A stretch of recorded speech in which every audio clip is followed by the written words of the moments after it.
تو اللہ تعالیٰ نے قرآن مقدس میں حضور کے گھر والوں کا کئی جگہ پہ ذکر فرمایا. ایک سورہ احزاب کی آیت میں نے پڑھی اور پھر ایک نسب کے حوالے سورہ مومنین کی آیت میں مومنون کی آیت میں نے پڑھی ہے اور پھر جو آیت مباہلہ ہے جس میں حضور اپنی بیٹی خصوصاً حضرت سیدہ خاتون جنت کو، امام حسن کو، امام حسین کو، علی المرتضیٰ کو، یعنی 5 تن کو جو آپ یہودیوں کے مقابلے میں لے میدان میں عیسائیوں کے مقابلے میں لے کے جا رہے تھے نا، 5 تنوں کو جو حضور کے پیچھے چل رہے تھے، ان کا ذکر بھی قرآن میں یاد آ رہا ہے. قل تعالوا ندعو ابناءنا وابناءکم ونساءنا ونساءکم وانفسنا وانفسکم، یہ آیت کریمہ ہے تو اس میں بھی حضور کے گھر والوں کا ذکر ہے. تو کائنات جب ختم ہوگی اور پھر میدان معاشر ہوگا تو جتنے رشتے ہیں نا وہ سارے منقطع ہو جائیں گے. رشتوں کا جو پاس ہے اس دنیا میں جس میں ہم کرتے نہیں ہیں رشتوں کا پاس، اس دنیا میں رشتوں کا پاس ہے. اور رشتوں کا کیا ہے؟ قرآن کریم میں فرمایا فَإِذَا نُفِخَ فِي الصُّورِ فَلَا أَنْسَابَ بَيْنَهُمْ يَوْمَئِذٍ وَلَا يَتَسَاءَلُونَ. فرمایا کہ جب سور پھونکا جائے گا کائنات برباد ہو جائے گی اور اللہ کے حضور پیش ہونا ہے تو پھر وہاں پہ انسان کا جو نسب ہے، جو انسان کی رشتہ داری ہے، وہ کچھ نہیں پوچھی جائے گی، اس کا کوئی ذکر نہیں. پھر وہاں پہ کلی جان پہ ہوگی تو کیا کرتا رہا ہے، تو نے کہاں گزاری ہے اور تو کیا کر کے کیا لے کے میرے پاس آیا. چاہے وہ بیٹا ہے، باپ ہے، بھائی ہے، ماں ہے، بیٹی ہے، بیوی ہے، جس کسی کی حیثیت جو بھی ہے، جب سور پھونکا جائے گا تو ہر کسی کو اپنی پڑی ہوگی، ہر کسی کو. لیکن ایک شخصیت ہے، حضور نے فرمایا کہ کلو حسب ونسب، ہر حسب و نسب قیامت کے دن ختم ہو جائے گا، لیکن محمد الرسول اللہ کا حسب و نسب ختم نہیں ہوگا. حسب و نسب ختم نہیں ہوگا. کیسے نہیں ختم ہوگا کہ قیامت کے دن، یہ امام حاکم نے مستدرک میں یہ روایت نقل کی ہے، حضرت علی اور مرتضیٰ شیخ خدا سے یہ روایت ہے. آپ فرماتے سمیعت النبی صلی اللہ علیہ وسلم یقول، میں نے حضور اکرم صلی اللہ علیہ وسلم سے یہ بات خود سنی ہے. کیا سنی؟ فرمایا اذا کان یوم القیامت نادا مناد من وراء الحجاب، قیامت کا دن ہوگا، پیچھے پردے کے پیچھے سے ایک آواز آئے گی. یہ آواز کون لگائے گا؟ اللہ نے جس کو مقرر کیا وہ آواز لگائے گا، وہ فرشتہ ہوگا، کوئی ہوگا. نادا مناد، ایک آواز لگائی جائے گی، ایک منادی اعلان ہوگا. اعلان کہہ رہے سمجھ آئے گی. ایک اعلان ہوگا. کون سا اعلان ہوگا؟ فرمایا یہ اعلان ہوگا یا اہل الجمع غضوا ابصارکم عن فاطمہ بنت محمد حتی تمر. فرمایا کہ جب سیدہ خاتون جنت سیدہ فاطمہ الزہرا سلام اللہ علیہا گزر رہی ہوگی میدان محشر سے، تو ایک منادی کرنے والا اللہ کے حکم سے منادی فرمائے گا، اعلان فرمائے گا. کیا؟ کہ اے محشر کے میدان والوں، اولین و آخرین سارے کھڑے ہوں گے، جناب آدم سے لے کر جناب عیسیٰ تک انبیاء اور ان کی امتیں، اور اس امت کو یہ ساری امتیں کھڑی ہوں گی اور اعلان ہوگا کیا؟ غضوا ابصارکم، اپنی آنکھیں نگاہیں جھکا لو، اپنی نگاہیں جھکا لو. کیوں؟ کیونکہ فاطمہ بنت محمد صلی اللہ علیہ وسلم گزر رہی ہے، کوئی آنکھ اوپر نہ اٹھے، ان کو گزرنے دے، پھر اپنی آنکھیں اوپر اٹھا. یہ مقام اس دنیا میں بھی سیدہ کا تھا. پردے کا کیا کمال جب آپ کا وصال ہوا تو آپ نے فرمایا میرا جنازہ رات کے وقت اٹھانا ہے، اور پھر میرے جنازے کی اب تو یہ ہے نا کلمے کی چادر اوپر ڈال رہے تھے. ویسے کلمے کی چادر تو مجھے ایک مسئلہ یاد آ گیا کہ یہ کوئی ضروری نہیں ہے، کلمے کی چادر میت پہ ڈالنا ضروری نہیں ہے. ہم نے اس کو لازم قرار دے دیا ہے. اور جس میت پہ کلمے کی چادر ہو، پتہ نہیں دنیا والوں کی باتوں کا ہم سوالوں کا جواب ہی نہیں دے سکتے.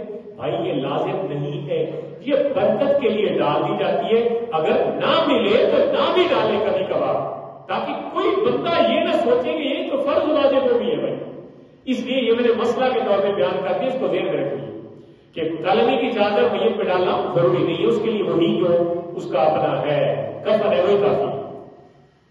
دوسری بات، جب آپ نے جو وصیت فرمائی وہ کون سی وصیت تھی؟ آپ نے فرمایا میری چارپائی ایک تو رات کے وقت اٹھانا ہے، اور پھر چارپائی کے اوپر کھجور کی ٹہنیاں لگانی ہے، تاکہ میری جو جسم کی وضاحت ہے وہ بھی لوگوں کو نظر آتا. جسم ظاہر ہے چارپائی کے جسم، عورت کے جسم کو یا مرد کے جسم کو بندہ وہ امیجن کر لیتا ہے، خیال تصور کر لیتا ہے کہ اتنا بھارا جسم ہے، اتنا ہلکا ہے، دیکھنے والا دیکھ لیتا ہے. سیدہ خاتون جنت نے تو اپنے جانے کے بعد بھی اپنی باتیں ساری بتا دی کہ میری میت پہ، میری چارپائی پہ کھجور کی ٹہنیاں رکھ دینا، تاکہ کسی انسان کی نظر، کسی بشر کی نظر مجھ پہ پڑے تو یہ نہ سمجھے کہ اس کا جسم ہلکا ہے، بھارا ہے، لمبا ہے، چھوٹا ہے. میری نظر، مجھے اللہ نے وہ مقام دیا کہ اس کائنات میں جب تک زندہ رہی تب بھی میں باپردہ تھی، اور جب اس کائنات سے جانے لگی ہوں تب بھی عورتوں کے لیے یہ وصیت کر کے چھوڑوں کہ میری میت تو یار کھجوروں کے پتوں سے ڈال کے میں نے وصیت کی تھی تاکہ پردے کا خاص خیال رہے.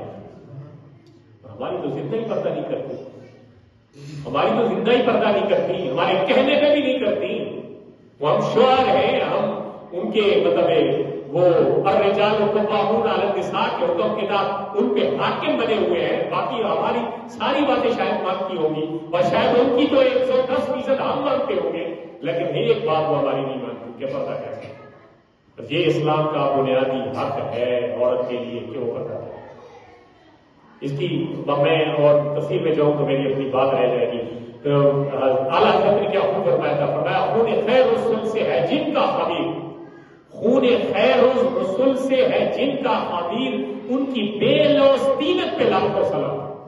خون خیر رسول سے ہے جن کا خبیر، کیونکہ خون جو نبی پاک صلی اللہ علیہ وسلم امام الانبیاء کا تھا نا، خون خیر رسول سے ہے جن کا خبیر، ان کی بے لوث طینت پہ لاکھوں سلام. اور اعلیٰ فرماتے جس کا آنچل نہ دیکھا ماہ و بہر میں، سبحان اللہ، میں مان کیا ہوتا ہے چاند اور سورج، چاند اور سورج ستارے یا آسمانی مخلوق کہہ لے، جن کے آنچل کو، جن کا آنچل نہ دیکھا نہ ہو مہر نے، اس ردائے نزاہت پہ لاکھوں سلام. فرمایا وہ آنچل کی مالکہ تھی جن کو سورج اور چاند بھی نہ دیکھ سکے.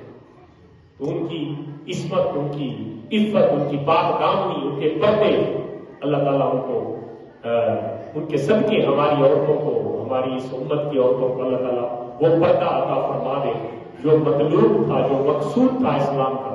سیدہ خاتون جنت فاطمہ الزہرا سلام اللہ علیہ کی ولادت باسعادت 20 جمادی الثانی کو ہوئی، اور نبوت جب آپ کو عطا ہو گئی تھی تو نبی پاک صلی اللہ علیہ وسلم کو جب نبوت کا آپ نے اعلان فرمایا تو یہ 5ویں سال پیدا ہو.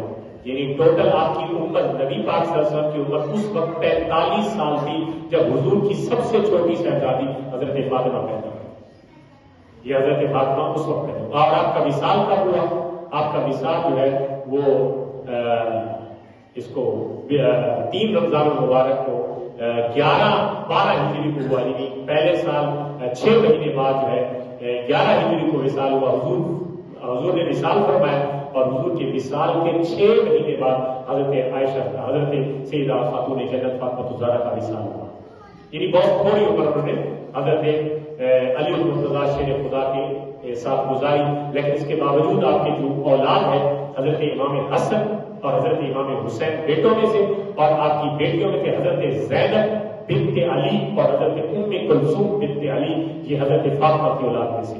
اور یہ وہ زینب ہے جس نے حسین میں جس نے کربلا میں اپنے بھائی حسین کا ساتھ دیا تھا. یہ وہ زینب حضرت سیدہ فاطمہ کی بیٹی ہے جن کا آپ یہ نام سنتے ہیں یا آپ ذکر سنتے ہیں تو یہ آپ کو پتہ ہونا چاہیے، نام و نسب کا بھی یہ خیال آپ کو ہونا چاہیے. توجہ میری طرف، یہ خیال ہونا چاہیے کہ حضرت سیدہ خاتون جنت کی جو اولاد امجاد تھی، بچوں میں سے حضرت امام حسن و امام حسین اور بیٹیوں میں حضرت زینب اور حضرت ام کلثوم آپ کی بیٹیاں. یہ حضرت سیدہ خاتون جنت کا میں مختصر، بالکل مختصر، یعنی آپ کی کوئی شان بھی بیان، اس میں جتنی شان بیان ہوئی ہے میں نے کوئی بات نہیں کی، صرف ایک آدھی بات کی ہے، وہ بھی قیامت کے دن کے حوالے سے، آپ کے پردے کے حوالے سے، تاکہ ہماری خواتین جو آج پلے کارڈ لے کے باہر آتی ہیں کہ ہمیں حقوق چاہیے، ہمیں جناب یہ چاہیے، اور بھائی کیا اور چاہیے آپ کو. مطلب اسلام نے تو آپ کو اتنا کچھ دیا ہے کہ اگر آپ نکاح میں ہیں اور شوہر فوت ہو جائے تو اسلام کہتا ہے کہ اس کو حق ملنا ہے مرد کے طریقے سے، اس کو وراثت، اور کیا حق چاہیے. شوہر فوت ہو جائے نکاح میں ہے تو آپ کو حق دیا جا رہا ہے. آپ بیٹی کی حیثیت ہے تو آپ کو جائیداد کا ترکہ دیا جا رہا ہے، بہن کی حیثیت ہے تو آپ کو جائیداد کا ترکہ دیا جا رہا ہے، اور کیا حق ہوتا ہے. اور آزادی کی جہاں تک ہے کہ آزادی آپ یہ مانگتی ہے کہ آپ کپڑے اتار کے گلیوں میں آ جائیں اور یہ آزادی ہے، تو یہ آزادی نہیں ہے، یہ بد تہذیبی ہے اور یہ حیوانیت ہے اور یہ دور جاہلیت کا طریقہ ہے جو آپ دوبارہ آپس کو رائج کرنا چاہتے ہیں.